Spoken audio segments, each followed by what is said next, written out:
안녕하세요. 백두산 금융연구소의 백두산입니다. 10월 10일 목요일 아침 7시 8분입니다. 미국과 유럽 증시는 특별한 이슈 없는 가운데 상승 마감했습니다. 미국 증시 많이 올랐고요. 유럽 증시도 많이 올랐죠. 이렇게 되면서 이제 무슨 모양이 됐냐면은 이 방향성이 없이 이렇게 박스권에서 답답했다라는 말씀을 드렸는데요. 이 방향성을 벌써 위쪽으로 올라가기로 합의를 한 꼴이 됐습니다. 그래서 일단 방향 전환 됐다. 본격적으로 위로 올라간다. 혼란한 게 아니고 다시 위쪽으로 올라가겠다. 박스권을 돌파한 작업을 했습니다. 미국 증시 기준으로. 에너지가 어디로 나온다? 위쪽으로 쏟아져 나오겠다. 이제 앞으로 많이 오를 수 있어라는 그런 합의를 어젯밤에 본 겁니다. 지표 발표되기도 전인데 벌써 이런 합의를 본 상황입니다. 오늘 밤 물가지표가 그렇지만 중요하긴 합니다. 근데 이 물가지표의 의미가 약간 달라진 거죠. 물가지표가 심각하게 발목만 잡지 않는다면은 미국 증시, 유럽 증시는 좀 많이 오를 수 있다. 앞으로 중기적인 측면에서 좀 많이 오를 수 있다. 이런 생각을 하셔야 됩니다. 물가지표가 심각하게 발목만 잡지 않으면요. 중기적이라는 이야기는 한두 달, 이 정도 관점이 될 수 있을 것 같습니다. 그래서 한동안 답답한 구간이었는데 방향성을 보여줬다라는 게 일단 어젯밤 중요한 거고요. 다만 그저 물가지표를 무시하면 안 된다고요. 물가지표가 심각하게 발목을 잡으면은 이게 이제 또 방향성이 확 틀어지거나 다시 박스권에 갇혀버릴 수 있으니까요. 이런 점 정도, 이 정도 가능성은 경고해 봐야 돼요. 어쨌든 지금 이제 인플레이션 우려라는 게 막연하게 좀 깔려 있습니다. 인플레이션 우려가 없어진 건 아닙니다. 그죠? 예전에는 예전엔 어떤 미국 경제 둔화 우려 이런 게 있어갖고 인플레이션 우려 이런 건 없었는데 얼마 전에 지표들이 좋게 나오면서 환호를 하다가 이제 약간의 인플레이션 우려 이런 게 좀 등장을 하기 시작했죠. 약한 우려. 막 중국이 부양책 쓰고 이러면서 약한 인플레이션 우려가 등장했어요. 말씀드렸다시피 전에 영상에서 말씀드렸다시피 약한 인플레이션 우려 정도는 지금 현재 주도주들한테는 문제가 없다고요. 지금 현재 주도주들 예를 들면은 나스닥, 빅테크 아니면은 엔비디아 이런 친구들한테는 얘네들은 실적이 좋고 이러기 때문에 통화정책, 인플레이션, 파월 이런 거에는 관심이 없습니다. 얘네는 적당한 인플레이션 우려에는 그런 우려는 무시하고 오를 수도 있어요. 문제는 러셀 지수인 거죠. 러셀 지수나 중소형 주도들은 금리나 기대감으로 먹고 살았는데 금리나 안 한다라고 하면 박살날 수도 있습니다. 하지만 나스닥은 별 문제 없을 수 있다라 말씀드렸죠. 지금은 현재 이런 상황이고요. 물가지표 이야기했는데 만약에 이제 물가지표가 너무 높게 나와갖고 심각해졌다. 그래서 물가가 너무 높아가지고 지금 시장이 책정하고 있는 확률은 어떻죠? 일단 25bp 인하예요. 25bp 인하. 다음번 회의에서 25bp 인하가 정설입니다. 근데 25bp 인하도 아니고 이제는 금리 인하 못하겠어. 너무 물가가 높아서 동결해야겠어 라는 그런 이야기가 이제 나와버리면 동결이 이제 정설이 되어버리거나 혹은 동결이 정설이 되면은 금리 인상 썰까지 등장할 수 있겠죠. 이 정도가 되면 아마 쇼킹으로 받아들일 겁니다. 물론 이 주도주들은 금리에 별 상관이 없다라고 하나 지금 이거는 새롭게 등장한 악재라고 봐야 되겠죠. 만약 이렇게 인플레이션이 심각하다면요. 이거는 문제가 될 수 있습니다. 그래서 이것만 아니면 금리 동결이 정설이 되고 인상 가능성까지 등장해버리는 이런 것만 아니면 일단 위쪽으로 올라간다라고 일단 이렇게 봐주시는 게 맞겠습니다. 좀 성급하게 먼저 좀 방향을 정한 느낌이 있는데 이거는 그만큼 지금 주식시장이 강해서 그런 겁니다. 지난 7월달 혹은 8월달에 워낙 폭락이 좀 심했었기 때문에 이때 건전한 조정을 맞춰놓으니까 지금 상승 에너지가 생각보다 강한 거라고 볼 수가 있겠습니다. 오늘 한국 증시도 아마 좋겠죠, 그죠? 그래서 지금 이런 건 중기적인 관점에서 봤을 때 조금 좀 의미가 있는 거라고 볼 수가 있겠고, 하여튼 이따가 더 차트 보면서 자세히 이야기 해드리겠지만은 나스닥, 그죠? 그래서 이 삼각수렴형 돌파 한착했고 여기서 전고점까지 전고점 이상으로 넘어가겠다라는 지금 그런 의지로 보시면 되고, 그러니까 어떤 새로운 시세의 시작 이런 개념으로 일단 보시면 되겠고, 코스피 어떻습니까? 코스피는 하락하고 있다가 이제서야 하락을 극복하고 새로운 시세의 시작 이런 개념으로 볼 수가 있겠습니다. 만약 이렇게 된다면 삼성전자가 오르고 코스피가 오르고 이렇게 된다면 어떻게 된다? 아무래도 코스닥은 소외될 수 있다. 이 정도 생각하시면 될 것 같습니다. 그래서 이런 내용들을 좀 살펴봤고 어젯밤에 특별한 내용 같은 건 없었고요. 다만 이제 FOMC 의사록이 좀 공개가 됐습니다. FOMC 의사록에서 50bp 인하가 내키지 않았다는 그런 그런 매파적인 위원들이 좀 있었다라고 하는 게 밝혀졌습니다. 그래서 이런 점들은 채권 시장에 다소 좀 부정적으로 영향을 미쳤죠. 채권 시장 하락, 금리가 좀 올라갔다. 그러니까 이게 잔잔한 인플레이션 우려를 이야기하는 겁니다.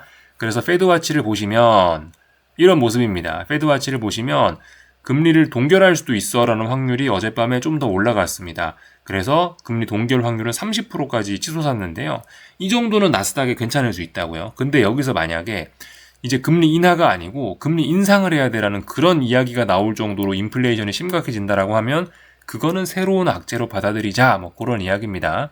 하여튼 이 정도 인플레이션 우려는 괜찮다라 생각하시면 될 것 같습니다. 그래서 이런 반응이 보였다. 매파적인 그런 의사록 내용의 이런 반응을 보였다라고 보시면 되겠고요. 달러도 그래서 강세가 나왔습니다. 달러도 다소 매파적인 FOMC 의사록에 영향을 좀 받은 것 같아요. 그리고 저기 새벽에 채권 입찰이 있었는데 입찰 금리 4.066으로 수요가 양호했다라고 합니다. 그래서 뭐 이게 특별한 시장에 영향을 미친 것 같지는 않고 어쨌든 간에 지금 보시면은 이제 금리나 기대감이 좀씩 후퇴를 하고 있다. 근데 중요한 건 뭐다? 오늘 밤 물가지표다.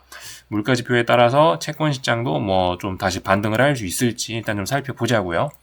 그래서 기술적인 내용들, 좀 자세한 내용들 보고 마치겠습니다. 미국 증시 상승 마감. 다만 이제 금리나 기대감이 후퇴를 함에 따라서 러셀 지수가 부진, 나스닥이 좀 더 좋게 마감을 했습니다. 그 문제가 있었던 게 나스닥에서 문제가 있는 게 마이크로소프트, 애플인데요. 엔비디아 별 문제 없습니다. 엔비디아 워낙 강하니까요. 애플하고 마이크로소프트가 적당히 올라줬다. 이거는 나스닥이 굉장히 긍정적이라고 볼 수가 있을 겁니다. 엔비디아는 지금 이제 무거운 추세선에 걸려있는 자리이기 때문에 뭐 살짝 하락할 수 있는데 이게 의미 있는 하락은 아니고요. 그래서 일단은 시가총액 1, 2, 3등 종목들이 건강 상태를 제법 강하게 회복을 하고 좋아진 게 어젯밤입니다. 그래서 지수의 흐름도 좀 이제 건강해지고 있다. 뭐 이런 모습입니다. 전반적으로 다 올랐죠. 그죠? 구글만 좀 빠졌는데 뭐 어쨌든 뭐 구글은 그나마 시가총액이 조금 작아졌으니까 일단 그런 건 패스하고 하여튼 상승 종목수가 당연히 더 많았을 겁니다. 이런 모습들이 좀 나타났고요. 유럽 증시 잠깐 좀 살펴보고 그리고 나서 이제 미국 증시 내용 좀 살펴볼게요. 독일 증시 좀 살펴보겠습니다. 독일 증시 살펴보면 이런 모습입니다. 얘도 하락을 극복하는 모습, 답답한 구간에서 그죠? 하락 극복하는 그런 모습 나타났다라는 거 참고적으로 보시면 될 것 같고요. 그 나스닥 좀 보겠습니다. 나스닥 일봉에서 보면 어떻습니까? 일봉에서 보면 잘 올라가고 있죠? 11선, 5일선 지지하면서 올라가는 모습. 그리고 제가 말씀드렸던 박스권이 대략적으로 뭐 이 정도 선이 일봉에서 보이는 박스권만 해도 이 정도입니다. 이거 넘어갔죠? 위쪽으로 올라가겠다라는 그런 신호입니다. 물론 이 보시면 이렇게 아래쪽에서 올라오는 다양한 추세선들이 있는데 이런 추세선이 저항의 역할을 할 수 있습니다. 그래서 약간의 상승이 좀 주춤할지 모르겠습니다만은 지금은 거의 잘못 눌렀네.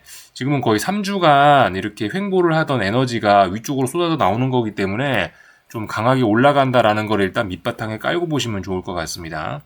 그래서 분봉 보고 계시는데요. 분봉상 중요했던 자리가 대략적으로 뭐 2270 뭐 이 정도 자리인데 뭐 어젯밤 증시 시작하자마자 안착을 했고요. 그래서 신나게 올라간 거는 여기서 오랫동안 박스권에서 횡보를 해서 에너지가 모여있기 때문이다라는 거죠. 그래서 오늘 밤 물가지표가 너무 쇼킹해가지고 뭐 갑자기 이런 뭐 박스권 하단 자리를 붕괴시키거나 이런 것만 아니면 갑자기 박스권 하단 붕괴시키려면 한 2, 3% 이상 폭락입니다. 이런 것만 아니면 이제 위쪽으로 일단 방향은 얼추 정해져 있다. 라고 일단은 보실 수가 있겠습니다. 여기 직전 고점이 있는데 이거는 이제 사실상 소화가 지금 다 되고 있는 그런 과정이라고 일단 볼 수가 있겠고 혹시나 오늘 밤 지표 때문에 흔들리면 눌림시 매수 전략을 하는 게 일단은 기본적인 전략이 되겠습니다. S&P도 잘 올라가고 있고 신고가 썼죠. 그래서 특별한 문제가 없고요. 그 변동성 지수 추종하는 ETF 이런 것들 보시면 많이 안정적으로 변해가고 있습니다. 그래서 사실상 이제 이 정도면은 그죠? 이 정도면 뭐 상승 둔화 그래서 이제 거의 하락 전환 직전이다라고 볼 수가 있겠습니다. 작은 씨앗 정도는 좀 남았지만, 불안한 작은 씨앗 정도는 남았지만은 이 정도면 이제 거의 죽었다라고 일단 볼 수가 있는 그런 안정적인 모습이 된 겁니다. 애플 이런 종목들 그죠? 강하게 지난 하락을 극복하는 모습들이고, 마이크로소프트는 물론 좀 약합니다만은 그래도 좀 의미 있는 양봉이 나왔다라고 보실 수가 있겠습니다. 엔비디아가 지금 제가 다른 컴퓨터라서 그 추세선이 좀 지워져 있긴 한데, 추세선에 걸려서 음봉이 나온 거긴 한데 의미 있는 매도세는 아니니까 일단 패스. 계속해서 위로 올라가고 있다, 이렇게 볼 수가 있겠습니다. 특별히 다른 건 없고요. 채권이 분명히 매력적인 가격이긴 합니다. 근데 말씀드렸다시피 매수세가 있어야 매수를 하는데 매수세가 아직 안 보인다. 그렇기 때문에 채권 매수 좀 고민을 좀 해보셔야 되긴 합니다. 매력적이나 매수세가 아직 확인되지 않았기 때문에, 단기 바닥이 확인이 안 됐기 때문에 의미 있는 지지선이라고 보이는 게 121선 부근까지 다 내려왔는데, 근데 여기서도 지금 지지력이 아직은 안 보입니다. 오늘 밤 물가지표 발표에 따라서 지지력이 생길 수도 있지만, 그거 예를 들어 지지력이 생기면 그때 보고 움직이면 됩니다. 달러도 계속해서 강세 지속되고 있습니다.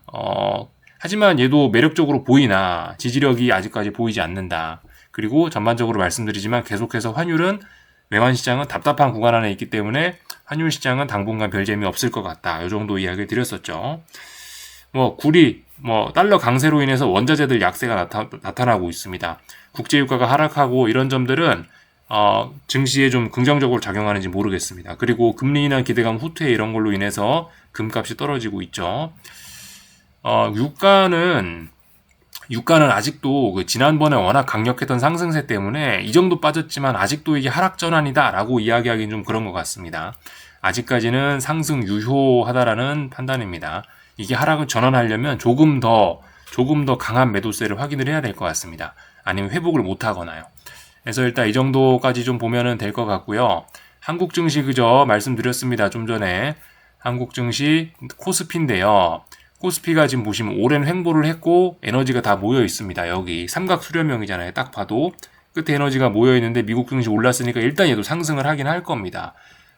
다만 이제 지금 이 상황에서 얘가 삼각 수렴형인데 얘가 상승을 한다라는 것은 30분 봉으로 좀 보자면은 지난 8월 달 혹은 7월 달부터 시작된 이 큰 하락을 끝내겠다라는 그런 의지가 있다는 거를 생각하셔야 됩니다. 이런 식으로 지금 제가 이제 그 선을 좀 잘 못 그어서 그런데 대략적으로 지난 몇 달간 지속되던 이 하락을 끝낸다는 그런 의미가 있습니다. 그렇기 때문에 오늘 물론 흐름을 좀 봐야 됩니다.